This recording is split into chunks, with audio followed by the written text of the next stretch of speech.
pegar esse papel aqui para fazer as minhas anotations.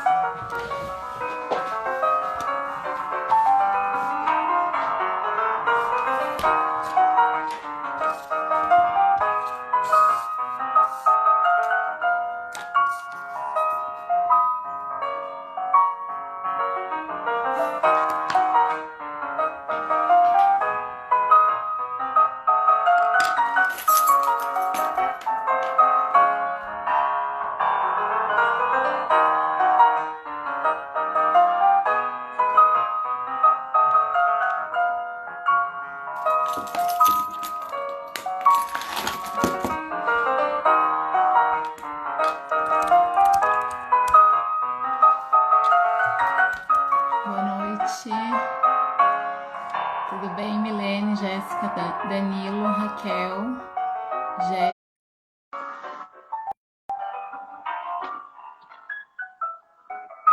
Deixa eu ver se eu tô com o meu Bluetooth funcionando. Oi, Taiguara, boa noite. Oi, Inês. Tá me Tudo ouvindo bem? bem? Tô te ouvindo bem. Você tá me ouvindo? Tudo tranquilo, tô ouvindo bem. Oi, Fernando, boa noite. Deixa eu ajustar meu vídeo aqui, senão fica cortando minha testa é muito grande, precisa de espaço. Como é que você tá, Taiguara? Ótimo, graças a Deus. Por aí. Tudo bem também. Vivendo uma vida meio esquisita, né? Nesses períodos, mas tentando manter a normalidade cotidiana, que no fundo é o que importa. Isso, exatamente. E o Henrique, como é que tá? Tá muito bem, graças a Deus. Mandou um abraço para você. Ah, maravilha. Um abraço para ele também. Vou mandar sim. Ele tá aqui do lado, mas tá trabalhando com penetrado. Tá com fone cancelador de ruídos. De modo que. Ah, Ah, ele tá com a tá. nossa live aberta. No fone dele tá tocando a nossa live. Então ele ouviu meu abraço. Um abraço, Então você Henrique. ouviu o abraço dele, né? O Henri é muito discreto, gente. Quem conhece o Henri sabe que ele é, acho que é a pessoa mais discreta que existe. Por isso mesmo, nem isso eu posso dizer a respeito dele. Vamos falar do nosso assunto. O cara E tem que ser aí, discreto Taiguara? mesmo, ele é o Clark Kent, ele tem que ser discreto. Clark Kent, exatamente. Ele não pode revelar a verdadeira identidade. Exato. É isso. Então, Taiguara, estamos aqui para bater um papo bem informal, né, sobre um assunto que eu considero importante, é o conceito de cultura. É um conceito que eu acredito que precise ser depurado e a gente precisa saber exatamente em que contexto, porque ele é polissêmico, né? Então, Uhum, quando nós usamos essa palavra, nós temos que saber do que nós estamos falando, porque senão uhum. corremos um risco muito grande de fetichizar essa palavra, né? E de, no fundo, não de, e deixar de se referir à realidade que está por trás, né? Que é tão importante que a gente saiba do que a gente está falando. Para Sim. começar, então eu queria que você falasse sobre, porque eu já vi você falando muito sobre o pensamento culturalista, né, a visão culturalista da identidade brasileira e até a importância disso para a política também, para os tempos atuais, Uhum. né? Então, acho que eu gostaria de começar ouvindo assim de você como que você entende essa palavra e quais os significados que ressoam para a nossa realidade atual que podem ser mais úteis para a gente pensar a identidade do Brasil, o futuro do pensamento e o futuro da cultura nacional. Sim.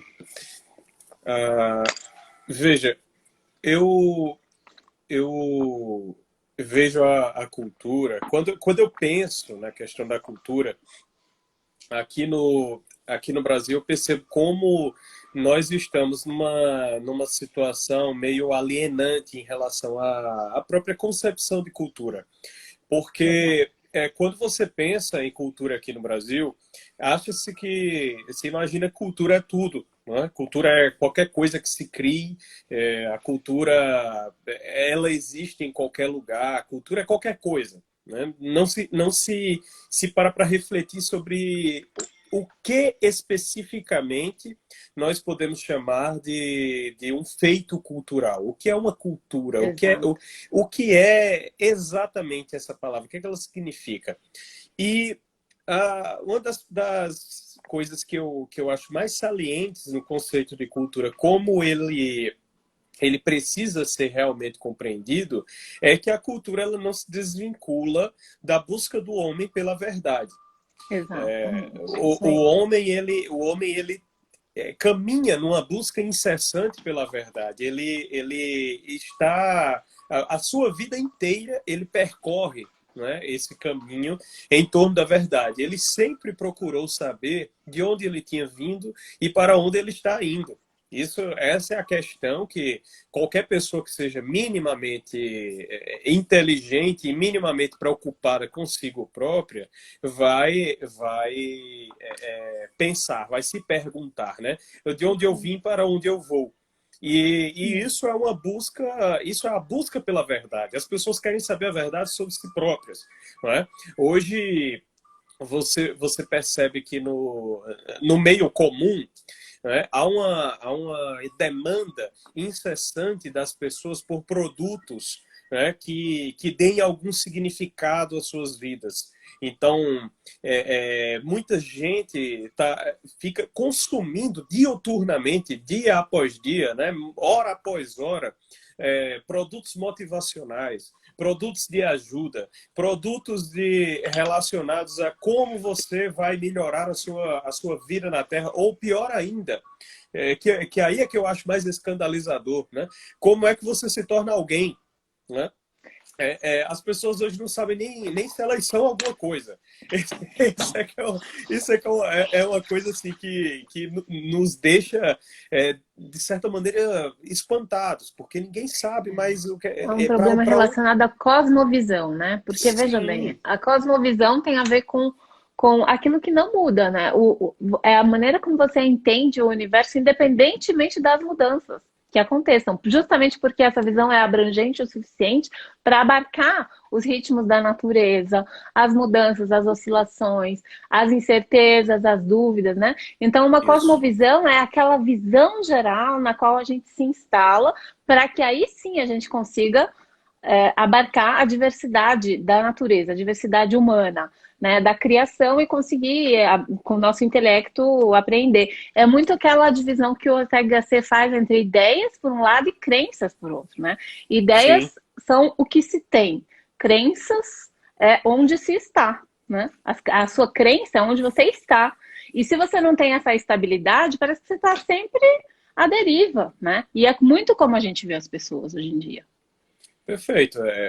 Todo mundo meio que de uma certa maneira lançado num mar, né, revolto, que ninguém sabe para onde olha, ninguém sabe o que busca, ninguém sabe o que procura, e isso é falta de cultura, né? Exato, falta.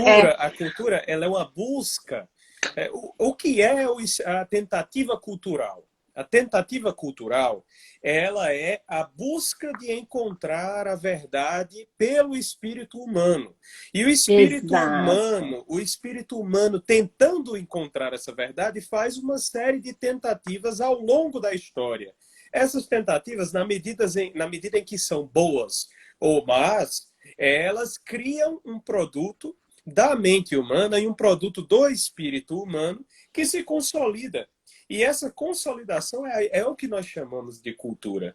Então, quanto menos você busca a verdade, menos cultura você tem, porque o seu espírito não está produzindo nada. E quanto Exato. mais você busca a verdade, mais cultura você tem, porque o seu espírito está fazendo a tentativa de encontrá-la. E ao fazer a tentativa de encontrá-la, você produz a cultura. Né? De onde surgiram as grandes produções poéticas? As grandes produções Uhum. poéticas surgiram da tentativa de buscar a verdade na realidade que se vê. Isso Através dos recursos do gênio humano, né? Que é importante essa distinção. exatamente. Quer dizer, porque a gente sabe, no fundo, assim, as pessoas que têm que principalmente as pessoas que cresceram dentro de uma visão religiosa, embora hoje em dia a gente saiba que a maneira como isso é passado, mesmo para quem está na igreja desde pequenininho, não é nenhuma garantia de que você vai ter a cosmovisão correta. Mas supondo que você realmente assim, você tem fé, né? Você tem fé naquelas realidades imutáveis. Aquilo ali, você pode até, com o seu intelecto, vir a questionar. Não é que aquilo ali, só porque você acredita naquilo, não te traz problemas, não te traz questões, indagações, inquietações, e você não quer ver como é que outros homens viram essa questão. Né? Então, também, a gente tem que entender que o fato de você ter uma crença não significa que você já conhece a verdade. né? É sim, diferente. sim. Você tem fé em que você vai ter um destino eterno, que você tem fé em que Deus te colocou aqui por um propósito. Não significa que você já tem empacotado na sua mente qual é esse propósito, ou que essa resposta vai vir facilmente, né? A nossa vida, o decurso da nossa vida é essa busca por entender qual é o sentido. Tanto o sentido individual da vida humana, quanto o sentido de uma geração, ou de um país, ou de uma coletividade. Entende? O homem se questiona sobre essas coisas. E na nossa vida, esse embate se dá através da nossa trajetória biográfica e das nossas inquietações, né? Então aí a gente se defronta com as visões que outras pessoas apresentaram, expressaram, seja de forma artística, seja através de uma obra intelectual, e a gente processa aquilo intelectualmente, a gente precisa produzir, precisa ser uma absorção ativa, né?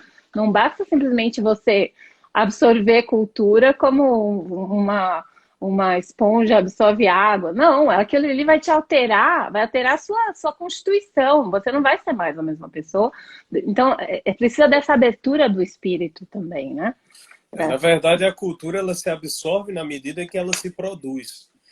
É, Todos eles, exato. Isso é todos muito eles, importante. isso, todos nós, quando absorvemos a cultura, devemos em consequência produzi-la. E a cultura, ela, por ser uma busca do espírito humano pela verdade, né, Uhum, por o espírito humano estar em busca de produzir uma tentativa de encontrar a verdade que seja comunicável aos outros, não é?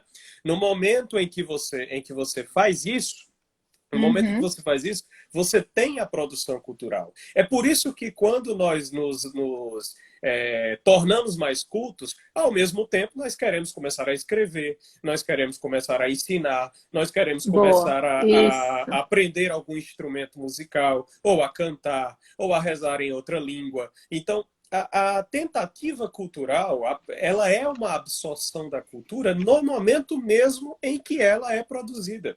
Então, isso Uhum. é uma coisa muito interessante, porque a cultura ela não fica encerrada dentro de uma pessoa, como se a pessoa fosse um portador, né, daquela cultura apenas para si, como se fosse um cofre fechado.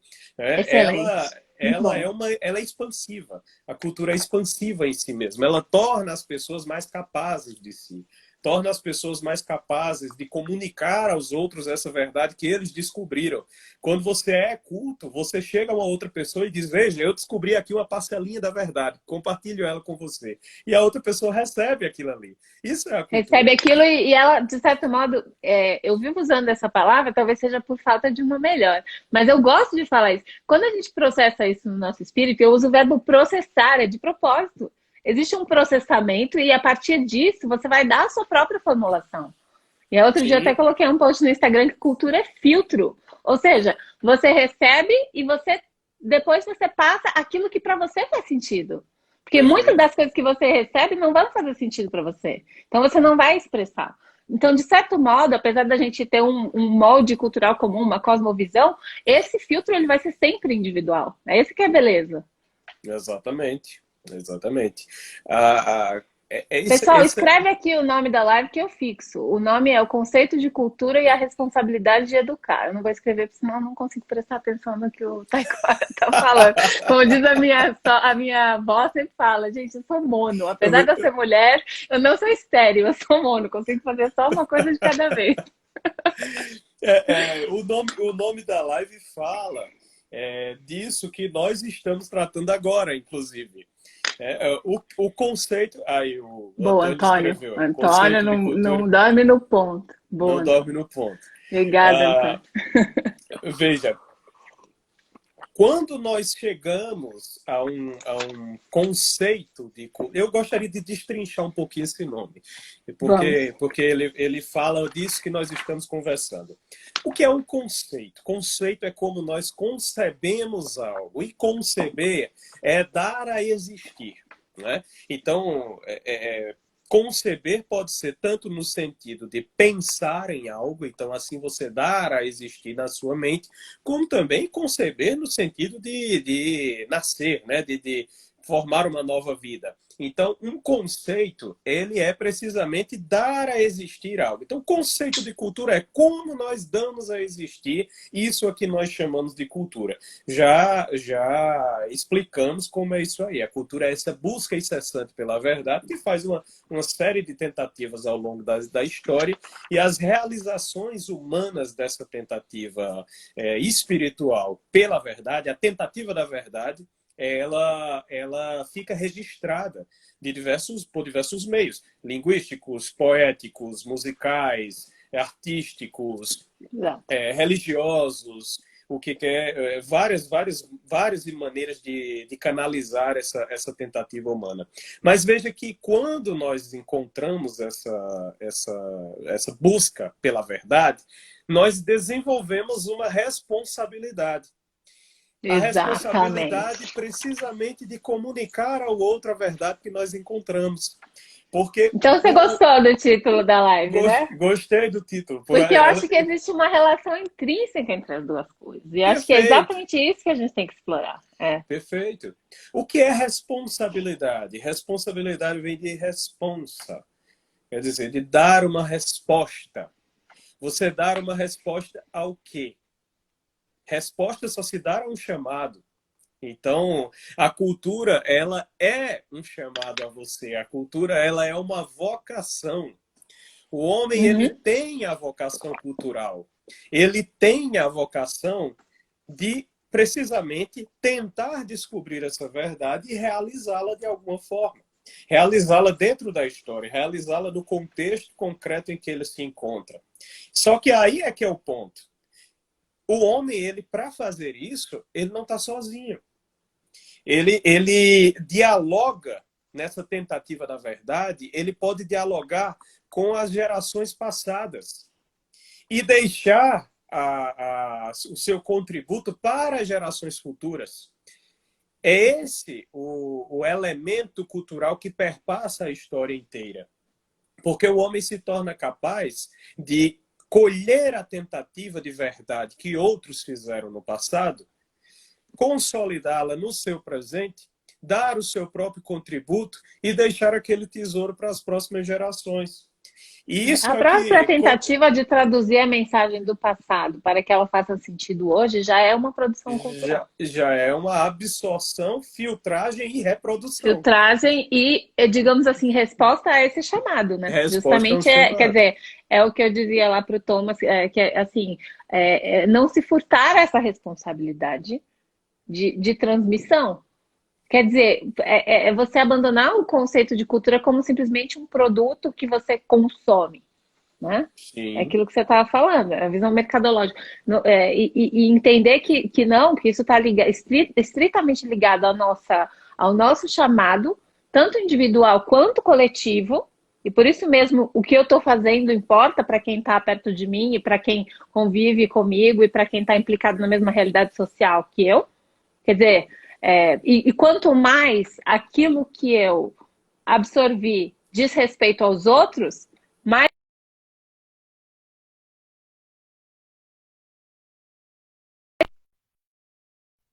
Tá ouvindo agora ou não?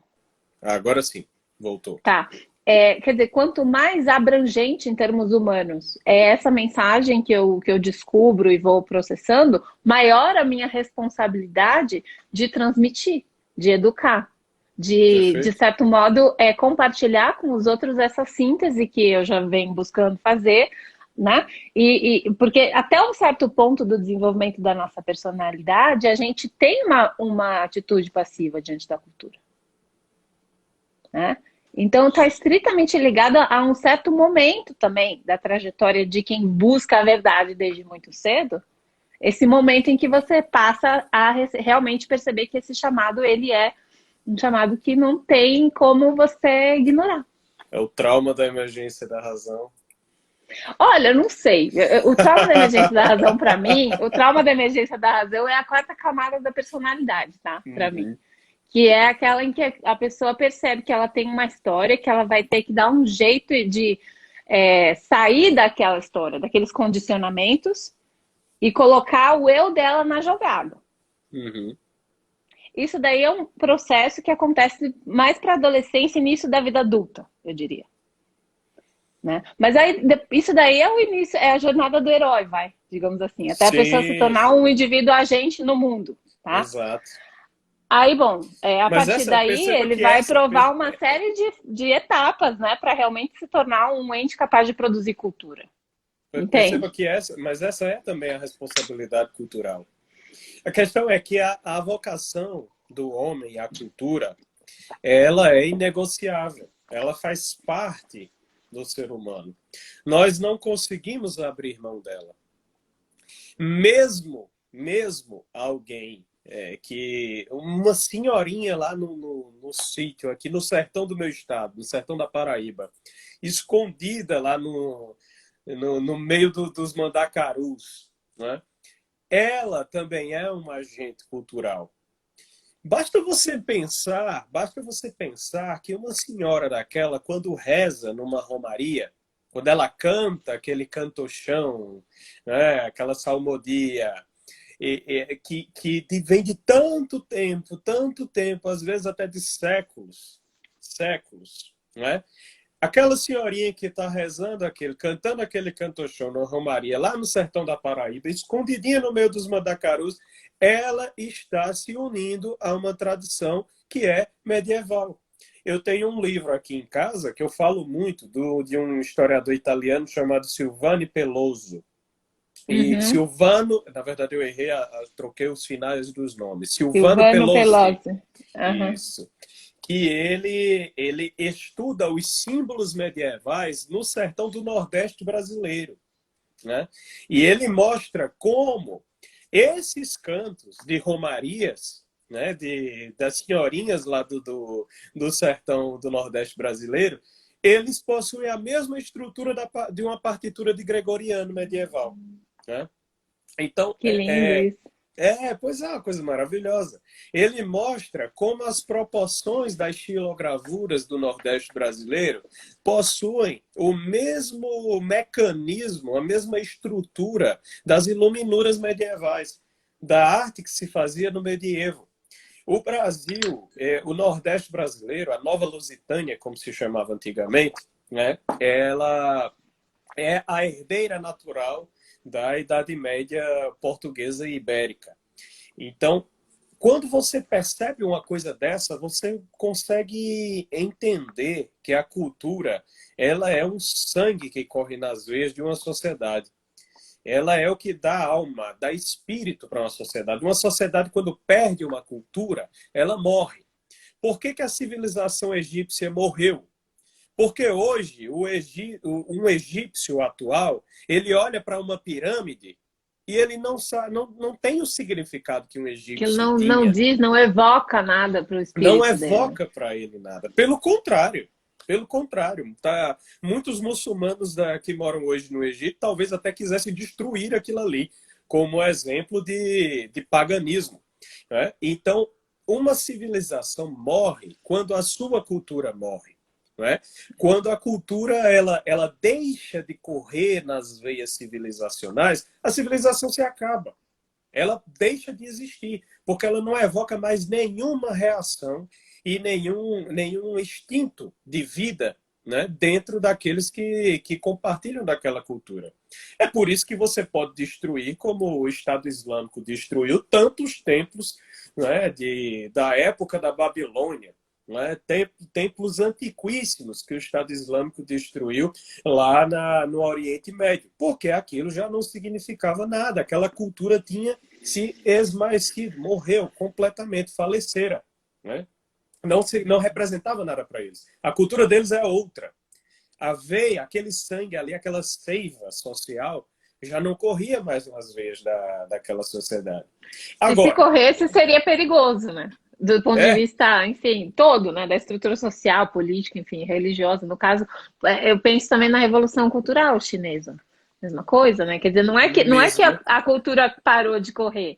Ela, na verdade, essa veia ela foi totalmente cortada, né? E secada, de modo, Você de teve uma modo visão disso, né? intencional. Você teve uma Aham, visão disso, sim, você morou sim. lá, né? Tenho, a gente percebe realmente é que assim, né? Depois, claro, hoje em dia existem manifestações que foram recriadas para dar uma aura de que está tudo bem, de que a cultura tradicional está inscrita na China atual, né? Mas no momento da ruptura houve uma destruição muito grande. E hoje em dia, o que você tem muita impressão de que aquilo ali é só uma maquiagem, entendeu? Que aquilo ali não diz realmente muita coisa para as pessoas, né? Então dá para sentir, sim, dá para sentir que, apesar da intenção de manter as aparências, a vivência da cultura ela é muito limitada, porque o horizonte de consciência das pessoas também está muito materialista, entende? Parece que a única área da vida que é permitido falar são coisas, assuntos muito imediatos, né? O que Assuntos aconteceu? familiares, financeiros, né? De trabalho e tal. Você extrapolou isso, entrou nos temas sociais, religiosos, você já, entendeu? Você já está avisado, você já não tá. Você não tem mais como conviver com as pessoas. Então é isso, quer dizer, realmente não sentimos que isso corre nas veias, né? Isso, inclusive, assim, é claro que eu não tive uma vivência muito intensa com o povo chinês, mas o esforço que eu fiz lá durante muito tempo foi de aprender a língua para poder realmente interagir com as pessoas. Então, isso que eu estou te falando realmente vem da experiência que eu tive interagindo com as pessoas ali. O que aconteceu lá foi o quê? Você pode manter a roupagem, mas o espírito é outro. Então, como Exato. o espírito mudou, ou na verdade sequer existe um espírito, a gente diz que há um espírito no sentido de que o espírito do regime comunista que se apossou da China, ele renega esse tipo de realização, não é, da condição humana. A busca da verdade, isso não existe dentro de um regime totalitário. A verdade é a verdade do Pode regime. existir, mas ela fica restrita. Quer É dizer, a o verdade que do quer que regime. você faça nesse sentido, porque o espírito humano continua se questionando e continua buscando essas respostas. Exato, porque é da Então, quem é natureza. inteligente, e eu tive um professor de chinês que era um cara brilhante, sabe? Pensa numa pessoa Uhum. assim que pensa em todas as questões importantes da existência. Então a gente batia altos papos, isso na época já mais pro final, que eu estava conseguindo me comunicar mesmo, assim, sobre temas importantes. Nossa, ele falava muito, assim, de Confúcio, a gente fazia paralelos com a civilização ocidental, assim, de, né, maneiras como os chineses simbolizam a criação do mundo, os temas principais, as oposições simbólicas. E a gente conversava sobre esses assuntos e eu percebi que estava tudo ali na consciência dele. O problema é que ele não pode livremente compartilhar aquilo ali. Exato, Aquilo tem que ficar circunscrito em quatro paredes, entendeu? exatamente. É uma coisa clandestina, é quase nas Clandestino. Se catacumbas, torna. né? Exato, Se exato, torna exato. o espírito humano ele é relegado à clandestinidade. Isso é uma Aliás, coisa nós muito podemos fazer triste. um paralelo com, durante muito tempo, o que foi a obra do meu pai, né? Sim, sim. Tá, você veja que hoje a gente tem esses livros todos aqui do professor Olavo, né, publicados, né, com grande facilidade de ser encontrado. Se eu quiser, eu pego aqui no celular, vou no site da Amazon e compro quantos livros eu quiser do professor Olavo hoje em dia. Mas Sim. eu sei o que era isso há um tempo atrás, né? E Eu não só o sei o acesso que é aos livros, mas o próprio assunto, né? A o quantidade de gente que eu conheço que tudo. admira, mas que não ficava, né, dando de lambuja assim para todo mundo que era aluno do professor Olavo, porque isso deixava a pessoa marcada, né, com o X nas costas, digamos. Especialmente Então, dentro hoje em de dia, cada vez universidades. menos pessoas têm esse tipo de reserva, né? Porque Claro. já está provado que a influência cultural dele só está começando. E a tendência é que isso dê muitos frutos, né? Se Deus quiser, e nós pretendemos contribuir para isso, porque realmente, assim, o que eu vejo de pessoas me dizendo, olha, seu pai mudou a minha vida, a partir daí abriu-se um horizonte que eu nem sabia que acontecia, que existia, sabe? Então, a gente vê esse tipo de testemunho, assim, de forma tão abundante que realmente, assim, seria uma negligência muito grande a gente não dar continuidade a isso, né? Você veja o que o seu pai fez seu pai fez uma coisa pelo Brasil que a relevância ela ainda vai ser vista por muito, muito tempo. Que é o Eu também seguinte, acho. ele fez uma transfusão sanguínea para um corpo que já estava raquítico, já Agonizante. estava agonizando, tá É. entendendo? Já tinha perdido muito sangue. A cultura brasileira, ela tinha sido Eu assisti um dia desse, anteontem, na verdade, acho que com Cibele, o filme do Martin Scorsese, aquele filme Silêncio, sobre Uhum. os padres apóstatas lá do Japão. É até uma discussão interessante para essa nossa aqui, que a gente está falando sobre cultura. E ele tinha uma tortura que era empregada aos cristãos no Japão, que consistia em pendurar o cristão de cabeça para baixo, não é? Numa fossa, e você colocava a fossa no pescoço dele, de cabeça para baixo, só que faria um corte, um pequeno corte aqui na lateral, e o sangue escorria por horas e horas e horas e horas a fio, em gotículas, e escorria. E você pensa, é a pessoa de cabeça para baixo, pendurada, amarrada, dentro de uma fossa com o sangue escorrendo em gotas. Isso é exatamente o que fizeram com o Brasil. O que fizeram com o Brasil foi isso. Penduraram o país numa fossa, abriram um buraquinho aqui, e esse buraquinho foi só abrindo cada vez mais e o sangue foi escorrendo. Então você É uma pegou. metáfora que realmente é forte, mas a gente consegue ver que ela é uma boa metáfora. Mas o que fizeram com o Brasil foi isso. Foram tirando o sangue do Brasil aos poucos. Foram tirando. Se você concebe a cultura como esse líquido vital que corre nas veias de uma nação, né? Então você percebe que o Brasil ele foi sendo sangrado aos poucos. Aquilo ali, o Brasil perdeu muito sangue. O Brasil ele desaprendeu a falar. O Brasil ele desaprendeu a escrever, ele desaprendeu a apreciação musical. O Brasil não produz mais música. O Brasil não produz mais, parou de produzir, né, poesia. O Brasil parou de produzir filosofia de verdade, parou de produzir literatura. O Brasil Não, passou literatura, meu pai sempre fala, literatura de ficção, né? Porque poesia você até vê acabado. um renascimento, a literatura de ficção, assim, romances, né? Até novelas e tal, realmente ainda não houve, assim, Não, um não. renascimento. Porque não é que não haja coisas publicadas, é que essas coisas elas não refletem a realidade que a gente está vendo, elas não nos ajudam a processar o que está diante dos nossos olhos e que É, nós ainda não temos palavras para expressar. é porque elas não são tentativas de busca pela verdade. Volta lá para o início da nossa conversa. Se a Ou a cultura gente que não tá entendendo, né, Taiguara? Porque também vamos. Ou a gente não tá vendo, sei lá. Não, não, não, O não, que não é eu isso. conheço dessa produção, com certeza não é esse caso, porque eu tenho um senso crítico. Mas, de repente, ó, existem pessoas que estão produzindo isso e a gente ainda não conseguiu. Por isso que eu acho que esse debate que a gente está tendo aqui, essa conversa, é tão importante. Assim, Porque eu pode acho ser que que a gente não todos conheça as esses. pessoas. Isso Isso, é verdade. Isso é até porque verdade. essas pessoas trabalham na surdina, né? Essa é a maneira do escritor trabalhar. O escritor, ele se Exato. isola. Eu percebo que as pessoas mais competentes, elas não estão aparecendo muito em mídias sociais, entendeu? Porque, Uhum. de fato, existe um esforço sincero de produzir alguma coisa que vale a pena e que não necessariamente eu já posso ostentar, porque eu ainda estou na minha busca. E quanto Sim. mais sabedoria, mais humildade também. Então, assim, as pessoas mais sábias que eu conheço, meu pai incluindo, sabe?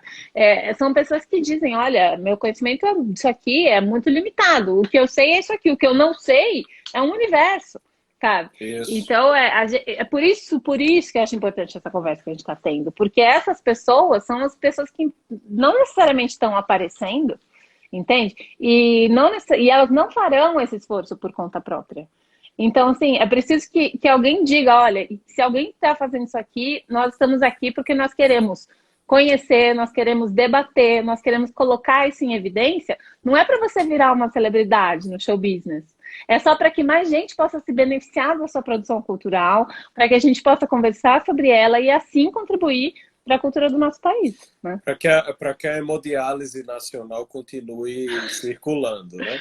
Circulando, É, exato. Por isso, a é, gente não pode se fechar no nosso universo, a gente não pode. Isso faz parte da da responsabilidade responsabilidade de educar. diante dos esforços, né, de receber e produzir cultura. Claro que está ligado a isso. A nossa responsabilidade de educar, gente, eu não estou falando aqui só de filhos pequenos, eu estou falando da nossa comunicação com a sociedade em geral. É óbvio que começa na nossa própria casa, né? Como diz o Jordan Peterson, não vai criticar o mundo se você nem arrumou sua casa ainda e tal. E por isso mesmo, tantas pessoas com escrúpulos, e eu sou uma delas, Taiguara. Eu não sou uma pessoa que vai sair falando um monte de coisa e falar assim, olha, é porque realmente minha vida é perfeita, né? Vou fazer isso porque eu Sim. já sou um grande exemplo. Esses escrúpulos fazem parte da nossa moralidade. A gente tem que reconhecer, olha, eu estou muito longe de ser quem eu gostaria, mas eu estou buscando. Então eu compartilho essa busca com vocês, de coração aberto, sem querer me fazer de exemplo assim em tanta coisa. Mas olha, se eu falo uma coisa que ressoa em você, é porque a gente está na mesma busca. Talvez essa Isso, seja uma linguagem adequada, entende? Então é esse tipo de isso. discussão que eu acho que a gente precisa começar a ter mais, preencher com conteúdo essa nossa inquietação. Porque senão o que, que acontece? Uma coisa que o Thomas comentou na live segunda-feira é que existe um estetismo religioso muito grande por parte de pessoas que se dizem, né, conservadoras e tal, e que na verdade é estéril pra caramba. Não sei se você entende o que eu tô falando. Uhum. É uma certa assim, então a cultura é, sei lá, a cultura é ser santinho, é posar de santo. E aí, quer dizer, cadê as inquietações reais que estão por trás disso? É porque a cultura ela não se confunde, a cultura ela tem uma realidade externa, né? Ela tem uma realidade externa, mas ela não se confunde apenas com essa realidade externa. Quer dizer, Uhum. a cultura ela é matéria e forma. Então, da mesma forma como você tem, né, o material que compõe a cultura, que é essa realidade externa, você tem aquilo Uhum. que dá forma à cultura, que é o espírito dela. Que é o espírito, Então, não exatamente. adianta. Você citou o exemplo da China. A China tem esse problema hoje. Você pode ter até todos os atributos externos, né, que eles Sim. tentam evocar. Você vê o Xi Jinping lá quando ele recebe o Trump lá na China, lá em Pequim. Você vê que ele recebe no palácio, né, dos antigos imperadores e tudo mais, Tem com toda toda aquela estética tá presente, toda né? a estética da Exato. antiga sobriedade e pompa chinesa, né? Porque a pompa chinesa era Uhum, sóbria, ela não era uma coisa, uhum, tinha uma sobriedade toda. Então você vê que o Xi Jinping ele recheia a coisa, todos os seus atributos externos, mas a forma não é da cultura chinesa real, né? O espírito é outro. Então não basta você ter atributos, né, a roupagem externa, uma máscara, e você não ter o espírito da coisa. É por isso que perfeito.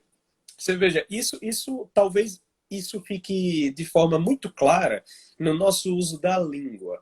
Né? Uhum, Quando você consegue separar muito bem escritores literatos, né, que escrevem com artificialidade e aqueles que conseguem utilizar o português de forma exímia, tratando de uma realidade. Você consegue separar muito bem. E aí você diz, esse cara aqui escreve mal. Por que ele escreve mal? Ele escreve mal porque ele escreve com artificialismo. Tá entendendo? Tem gente que escreve com assim, bota uma frase de 20 palavras, 18 são palavras desconhecidas. Acho que a pessoa fica lá buscando num tesauro, tá entendendo? No, É, no se ela quiser, dicionário para achar a se ela palavra quiser difícil. imitar uma pessoa assim, né? Se ela estiver fazendo isso conscientemente para imitar uma pessoa que é assim, tudo bem. Só que É. se esse for o próprio estilo dela, aí só mostra realmente essa desconexão com a realidade. Total, total, desconexão total. Você não consegue se comunicar dessa forma, porque você está prestando mais atenção ao aspecto externo e não tem o espírito da língua ali. Quando, quando eu estava lendo, eu gosto muito de citar esse exemplo. No Brasil, eu nunca consegui ler a obra de Tolkien, que eu sou apaixonado, na tradução da editora Martins Fontes. Eu nunca consegui ler. Complicada, viu? Olha que eu tentei É, também, viu, Taiguara? não consegui. Eu preferi começar a ler em inglês a obra do Tolkien do que ler na tradução da editora Martins Fontes. Porque a tradução da editora Martins Fontes, ela não soube trabalhar a língua sem artificialismo. Ela pegou-se a obra do Tolkien em inglês e ela transcreveu para o português. Isso é um erro absurdo, isso não é tradução. Isso não é tradução. Isso é Você recomenda transcrição. a tradução portuguesa, né? Que É você falou. exatamente, eu recomendo a portuguesa. Quando eu peguei a tradução portuguesa, aí eu tive uma outra experiência. Qual foi a outra experiência? Foi de ver a obra de Tolkien escrita como Tolkien escreveria se ele estivesse escrevendo em português. E isso, para mim, foi uma coisa muito interessante, porque você consegue perceber ali o espírito do autor e o espírito da língua. Então, O são duas... tradutor tem que ter esse espírito para poder processar culturalmente o texto original e transformar ele na Exato, sua própria exato. língua. O É tradutor, lindo isso. É uma ele é coisa o... que não é evidente. O tradutor tem que ter muita cultura nesse sentido mesmo, de cultivar o espírito e Muito. também ter os meios de expressão. As duas coisas, né? O Tanto a forma quanto tradutor, a matéria. o tradutor, ele é o intercambista cultural. É É isso, ele que faz o intercâmbio cultural. intercâmbio de É. duas culturas. Então, ele tem que ter o Aham. melhor de uma e o melhor de outra. E unir as Perfeito. duas, né? Os Perfeito. jesuítas, quando chegaram aqui no Brasil, eles foram ensinar a, a fazer a rezar a Ave Maria, né?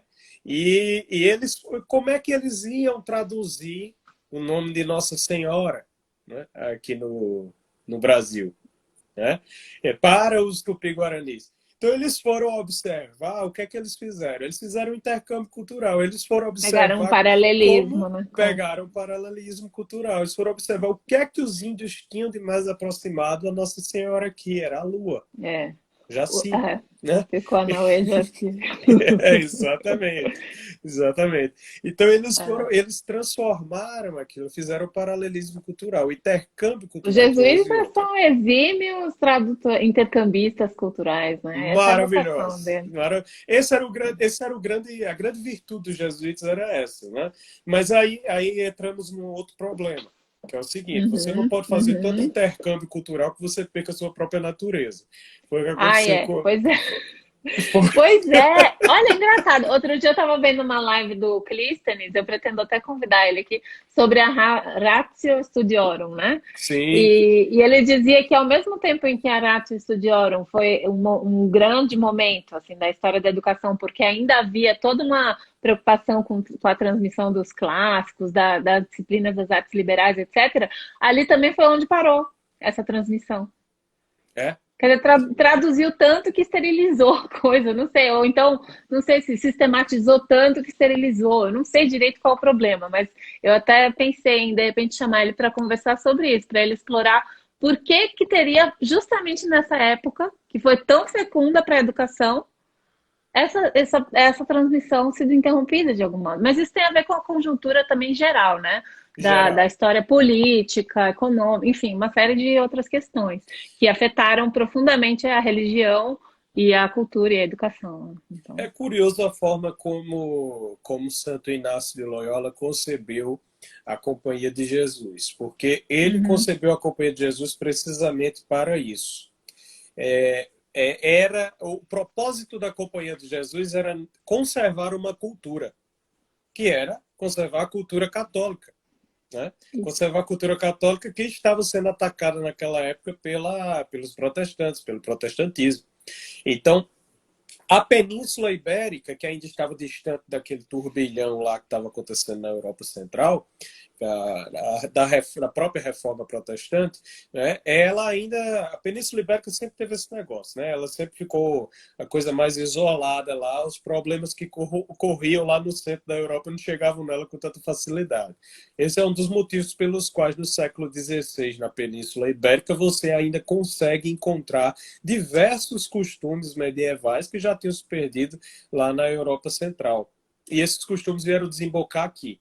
Vieram desembocar aqui uhum. no Brasil, na América, descoberta por eles, né? Então, Santo Inácio de Loyola ele concebe a Companhia de Jesus para proteger uma cultura, mas ele também concebe essa proteção cultural como um intercâmbio que permita reapresentá-la. E isso é que é o mais interessante, porque os jesuítas começam a fazer exatamente isso. Eles expandem a cultura católica no Novo Mundo através do intercâmbio cultural, sem perder o essencial, mas mudando naquilo que pode ser, transmitindo de forma diferente naquilo que pode ser acidentalmente modificado, a forma de expressão, né? Eles fizeram isso muito bem. Lá na China, por exemplo, dos jesuítas aqui no Brasil não é único. Os jesuítas eles Hum, conseguiram apresentar a fé cristã aos chineses, que tinham uma Lá cultura assim teve o Matteo completa. Ricci, ele era E, super amigo do imperador. pois é, consegue É. apresentar Os a caras eram cultura incríveis, né? Assim, eu admiro incríveis. muito isso nos jesuítas. Acho Eles eram extremamente. incríveis. Eu acho que tem algo muito importante no Brasil, assim, com o espírito brasileiro, que tem a ver com essa vocação jesuítica também, Total, de algum modo, total. né? Gilberto Freire diz isso. Ele Gilberto diz, Freire né? diz É, isso. eu devo ter ficado no meu inconsciente do que o Gilberto Freire diz. Essa coisa que meu pai sempre fala do universalismo brasileiro, essa vocação do Brasil para Isso. processar influências as mais Exato. díspares e fazer a sua própria síntese, né? Isso é muito freiriano, né? É uma visão na qual eu acredito demais agora. Exato, exatamente. Gilberto Freire diz que o Brasil tem duas influências que estão na sua alma primeva, né? A Uhum. primeira influência é que ele não gostava tanto. Gilberto Freire não gostava tanto dos jesuítas. Ele achava que os jesuítas eram muito, né, era problemáticos, queriam mandar em tudo e Não etc. deixa de ser, né? Porque, É, pô, para fazer tudo que eles fizeram, eles tinham que ter algum problema. pois é, né? Ninguém é perfeito. Ninguém é E, perfeito. e Gilberto Freire ele diz: nós temos a influência do jesuitismo, que pega justamente esse universalismo, né? Esse desejo de conservar e expandir ao mesmo tempo, intercambiar as coisas, e Uhum. o franciscanismo. Um franciscanismo que é pautado justamente em plasmar as coisas através do amor. Então, isso é o que Gilberto Freire diz. O franciscano ele ama tanto aquele lugar que ele conserva a cultura daquele lugar se plasmando nela. E aí ele vai Uhum. discretamente invadindo aquela região ali. Ele vai discretamente estendendo a sua influência naquele lugar. Ele Mas eu atribuía. acho que são vocações inconciliáveis, Taiguara. Sim, mas esse é o ponto. É. Ele diz que é justamente o fato de nós termos essas duas influências que gera um país como o nosso. Você tem um Uhum. país que não que ao mesmo tempo que parece um país que é discreto, não quer, e isso na nossa civilização originária, né? Um país que é Uhum. discreto, não quer entrar em briga, etc, mas um país que é capaz de grandes feitos se for fazer. Basta você pensar no exemplo do seu pai, que o seu pai foi capaz de fazer.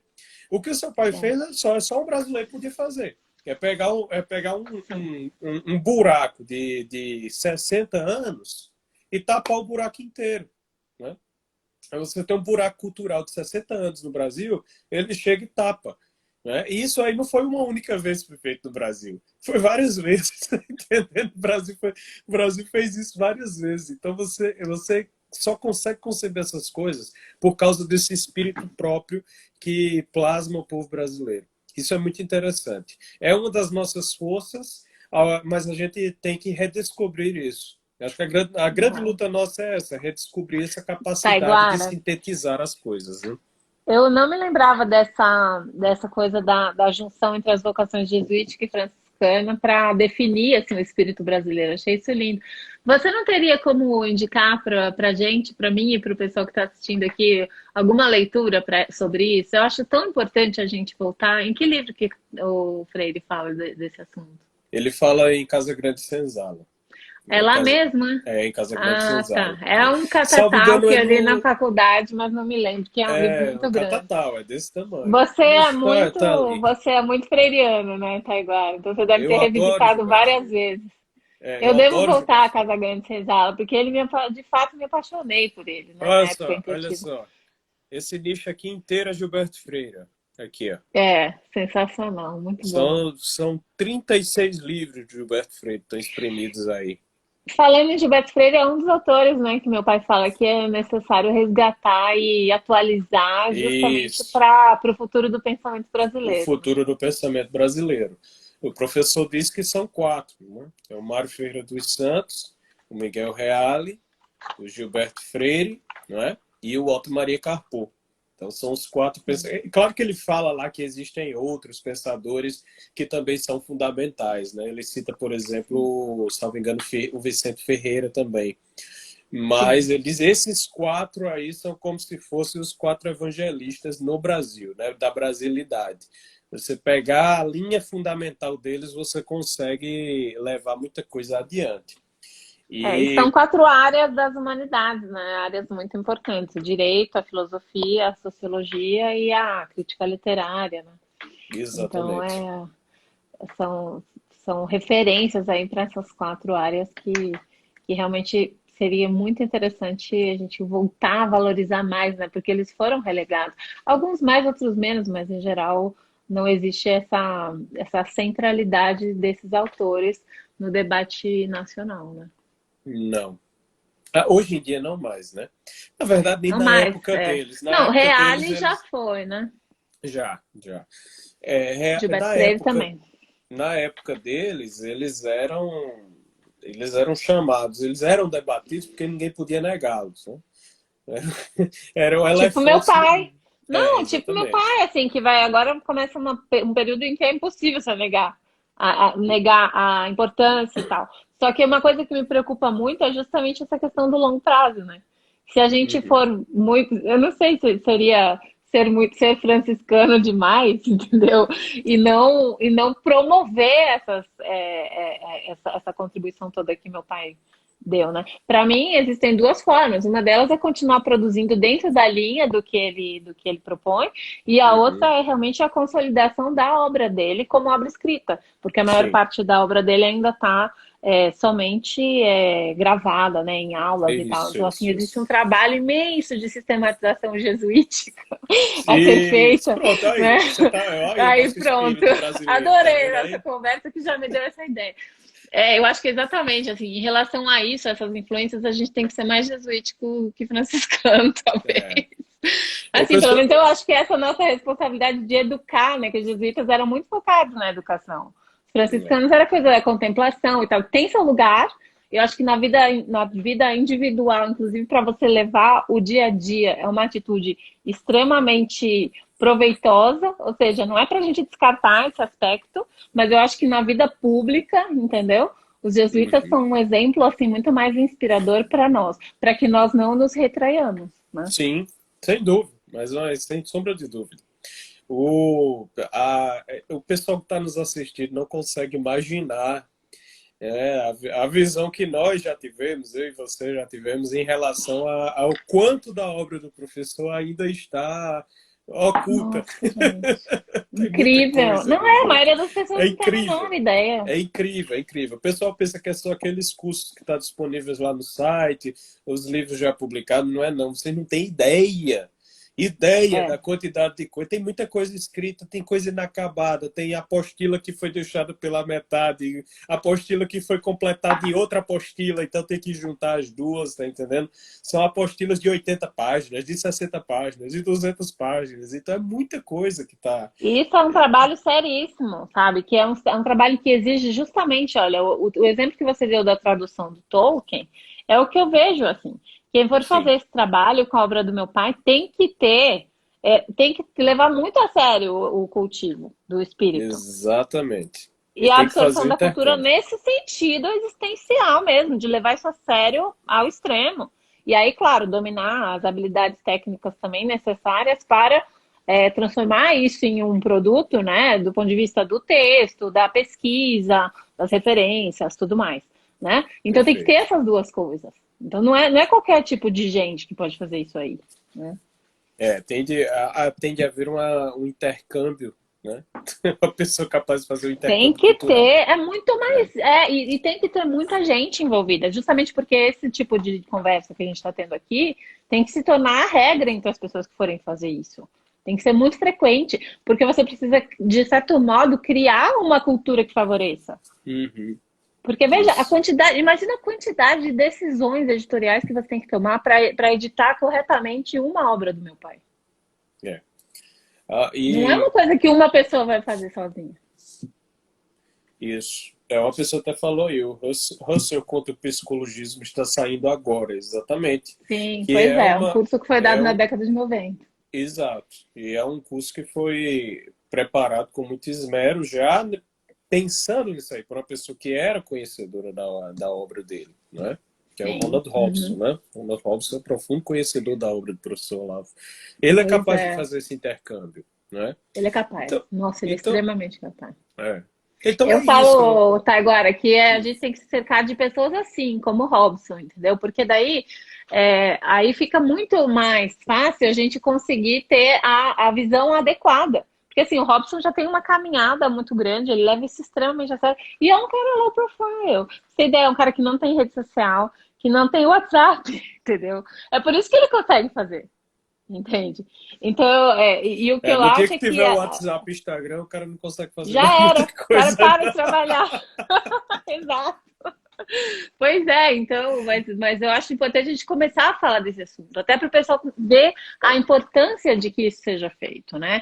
Sim. E os diversos, quer dizer, cada um a sua maneira tentar contribuir para que seja feito. Claro que a obra do meu pai é só um microcosmo, tem muito mais coisa a ser feito. Meu pai mesmo fala, ó, vocês estão falando aí de política e tal, mas o que tem que ser feito é o renascimento da literatura. A gente não tem literatura. Isso. Quem está escrevendo ficção? Sabe? Eu conheço o pessoal aí que tem dúvida a respeito de si mesmo, que são as pessoas mais honestas, são aquelas que duvidam de si, né? Outro dia eu Uhum. coloquei ali a síndrome do impostor é o início de todo o desenvolvimento pessoal, porque assim, enquanto você não se acha uma fraude, você não tem a capacidade de buscar algo maior. Então o pessoal É. se questiona e tal, e às vezes eles não têm realmente essa. Eu acho que ainda está muito tímido, entendeu? Esse movimento de busca. Vocês não estão acreditando. Então precisa ter também gente que acredite na capacidade, sabe? Por isso que eu acho que esse debate é tão importante. O professor Rodrigo Gurgel faz um bom trabalho de incentivar os jovens escritores, né? Então é esse tipo de trabalho, assim, que eu acho que a gente não pode achar que só porque um ou outro está fazendo é suficiente. Não é, né? Não, de jeito algum. De jeito algum. Eu tenho Instituto minhas Borborema. tentativas. Eu tenho minhas tentativas de trabalhar com ficção também, mas elas estão guardadinhas aqui. Eu só vou soltar no dia que a coisa me parecer minimamente razoável. Por enquanto, não. Olha, não sabia. Mas então, vai em frente, confie no gênio, no seu espírito, porque afinal de contas, toda vez que a gente se entrega a fazer uma coisa dessa, a gente está se transcendendo de algum modo, né? É isso que a Sim, gente não consegue acreditar. A gente fala assim, exato. eu não sou capaz. Tá, se você ficasse fechado no seu mundo, você não seria. Mas é exatamente porque você está querendo se expandir, ser mais do que você consegue. Né? Então, para com Exatamente. essa história de eu, né? Exatamente. A sua tentativa de busca pela verdade, de realização dessa busca, precisa ser compartilhada com os outros, porque a cultura ela só É, cresce por isso. A cultura ela é como a inteligência e a memória na nossa cabeça, só cresce por exato. relações. Se você não tiver como Perfeito, se perfeito. relacionar com outras pessoas que comuniquem essa experiência da verdade com você, você não tem como crescer a sua cultura. E por isso É. que Santo Tomás Santo Tomás ele aconselhava aos estudantes se cercarem de boas companhias para conversar. A educação Isso. medieval era feita através de conversação. A pessoa Ô, subia gente, lá, vocês acham abria que eu tô no Instagram para produzir conteúdo? Eu tô aqui para conversar para conversar, né? com as pessoas, tipo Taiguara. E aí é legal a gente conversar diante deles, porque não tem nenhum assunto pessoal aqui que a gente precisa omitir. Então a gente conversa diante de outras pessoas que possam também estar interessadas para abrir esses canais, né? Eu Isso, basicamente estou no Instagram por causa disso, entendeu? exatamente, exatamente. O Alan Gente, acho que falou, vai acabar. vai Alguém botou comentário? Leia botar, meu comentário. Deixa eu, lá, deixa eu ver se eu acho o comentário do Alan. Peraí, que passou. não Passou achei. aqui. Eu acabei deixando. Eu achei um do Bento, em 2015, quando eu ainda tinha uns 15 anos, e os artigos sobre vocação e juventude do mínimo. À medida que eu ia lendo, era como se as escamas fossem caindo dos meus olhos. É Tá isso aí, vendo? é isso aí. É retirar as escamas do. A cultura faz isso. A cultura retira as escamas dos olhos. A cultura ela E ela puxa. nos ajuda com essa transcendência de si mesmo, né? Porque assim, é o que eu digo, a gente, quando a gente vai adquirindo mais cultura, a gente percebe que a nossa história, ela só vale porque ela é um símbolo de tantas outras histórias, não é? Então, assim, a Exatamente. gente para de ficar tão preocupado com, vou passar vergonha, não sei o quê. Não, a gente está mais querendo buscar e compartilhar as coisas, né? Exato. Aqui, ó. Acabou o nosso tempo. Alan, manda Acabou. no direct a pergunta aí pro Taiguara. Depois ele põe nos stories. Exatamente. Tem caixinha lá aberta. E, Tudo de bom, Taiguara. Muito tá, obrigada. Deus te abençoe. Foi muito bom conversar com você. Um abração, Inês. Pessoal, printa aí a Outro. live e marca a gente aí. Isso, boa, boa. O Antônio vai Boa. gostar desse comentário.